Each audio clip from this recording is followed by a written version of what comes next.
அந்த சாங் ஒன்று எடுத்துட்ட உடனே ராமோஜி ஃபிலிம் சீட்டில் இருக்கும். சித்தாரா தாரா 2 ஹோட்டல் இருக்குது. நான் சித்தாரா ஹோட்டலில் இருக்கேன், தாரா ஹோட்டலில் எடிட்டிங்கு. நைட்டு ஒரு 8 மணிக்கு ஃபோன் பண்ணார், சார் கொஞ்சம் வாங்க அப்படின்னாரு. சரின்னு போனேன். போன உடனே அந்த சாங்கு போடுங்க அப்படின்னா சாங்கு போட்டு பார்த்துட்டு அப்படியே ஒன்றும் பேசலை.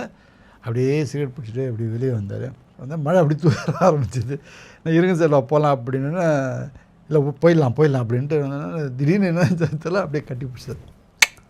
கிரேட். கட்டி பிடிச்சி இந்த மாதிரி ஒரு விஷயம் நான் பார்க்கல சார். இப்படி ஒரு அந்த என்ன ஒரு காம்ப்ளிகேட்டான ஏரியா, இடம் பத்தாமல் அதை தாண்டி வந்து இப்படி ஒரு பெர்ஃபார்மன்ஸ். அவர் சொன்ன வார்த்தை, நீங்கள் எனக்கு படத்தில் கிடச்சிருந்தீனாக்கா நான் நேராக ஆஸ்காரில் போய் உட்காந்துருப்பேன். அப்பா அருமையான தருணம் அப்படின்னாரு. செல்வா என்ன வாங்க செல்வா அப்படின்னா, இல்லை சார் அது உண்மை. நான் என்னைக்காச்சும் இது மாதிரிலாம் பேசியிருக்கேன்னா எனக்கு தெரியுது. அது எனக்கு ஒரு பெரிய அவார்டு கொடுத்த மாதிரி ஒரு பெரிய கிஃப்ட். சந்தேகம் எனக்கு அவங்களாம் இது மாதிரி பேசுகிறாரு. கரெக்ட். இப்போ சாரும் ரொம்ப பேச மாட்டார்.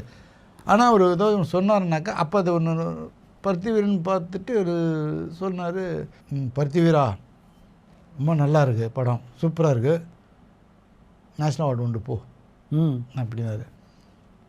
அது அமையல, பட் ஆனால் எனக்கு அதுவே பெரிய ஒரு அவார்டு தானே. எனக்கு சொல்லாதவங்க சொல்கிறாங்க கொடுக்கப்படணும்னு நினைக்கிறாருல. ஸோ அதுதான் அது விஷயம். அது என்னவோ எனக்கு அமைஞ்ச படங்களோட டைட்டிலும் அப்படி தான் இருக்கும். என்ன 1001 தனி ஒருவன்ற உன் பேர் வச்சுக்கிட்டு உனக்கு வச்சுக்கிட்ட மாதிரியே பேர் வைக்கிற அப்படின்னு சொல்லுவார். இதெல்லாம் தான் நமக்கு ஒரு பெரிய கிஃப்ட்டு நமக்கு. ஸோ அது என்னவோ திடீர்னு ஃபோன் பண்ணார். அது வரைக்கும் இல்லாத ஆசை எனக்கு அப்போ வந்துச்சு.